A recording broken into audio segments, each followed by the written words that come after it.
because it takes so long to get our hair done, and there's almost like a culture around it. You watch TV, you do your gossip, sometimes you might have a drink, sometimes there's food breaks, there's actual food breaks, where you sit down and you eat and you laugh and you joke, and then someone might run out and they might run to the shop and they might, do you know what I mean? So it literally takes the day and a village in some cases. So I'm gonna read this poem called Ajay, and Ajay means auntie, and it's basically like an homage to all of the aunties out there who are trying to make ends meet, and trying to do what they can with the little that they have.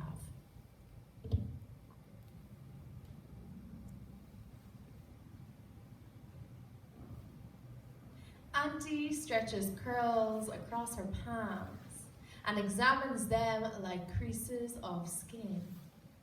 I can see you are broken, not taken care of. With each wince and tug, she divides my family tree, reading my scalp like tea leaves. She massages magic into my shattered ends and fixes them flat to my head. You are lost, she chuckles. She handles each braid a newborn babe. Each strand of hair is proof of a higher power, an omnipotent God. In some lands, auntie is known for her voodoo, the breadth of her hips luring any man to his knees, and the trick of her tongue detects even the widest of lies, drawing them out like tarot cards. Auntie is known for her ability to read you and reap you all in one look. It has been passed down to her from her mother, and her mother's mother taught her the craft. Also taints her veins, incantation stewing with each kiss of her teeth and smack of her lips. But today she is no witch, nor does she bend to Olaroon, God. Today, when she speaks, her pigeon cracks with exhaustion. She is not brewing love potions or blessing newborns. Today, she is weaving her stories through my ancestry. She speaks of how she watched the fall of Kemet, how she has seen men grovel for their lives and women submit to their own demise.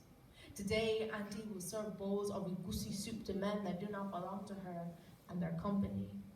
Fade on back, she counsels my dry and damaged, taming my on edge and heightened.